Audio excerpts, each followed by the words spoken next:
Aunty ఏమంటే మరి అలా పిలుస్తున్నారు? చింత చిగురా?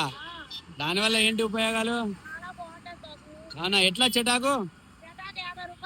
చెట్టాకు 50 రూపాయలా? వామ్మో, అంత కాస్ట్ అది? అవును కదా, మా ఊర్లో అయితే ఫ్రీగా అంటే చెట్లకు పోయి మేము అసలు అలా వెళ్ళి ఇలా ఆటలు ఆడుకునే వాళ్ళం. 1000 రూపాయలు కేజీ అమ్ముతున్నా సిటీలో. ఎక్కువ చెట్లు ఉంటాయి కదా. అవునా? చెట్లు ఉంటావు కదా, అందుకే గిరాకీ ఎక్కువ. అరే భలే ఉందిగా, మేము కూడా అదే పెట్టుకుంటాం కదా.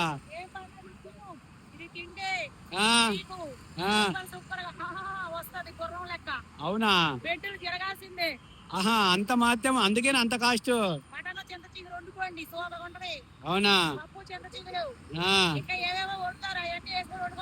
ముఖ్యంగా పెళ్ళైన వాళ్ళకి బాగా పనికి వస్తుంది అయితే. ఆహా, అందుకేనా వాళ్ళ ఆవిడ నాకు పులుపు తినాలా పులుపు తినాలా అనిపిస్తుంది. అవునా? సరే 1 కేజీ ఇవ్వండి ఆంటీ. తింటానైతే. ఫోన్ పే చేస్తా అయితే. సరే.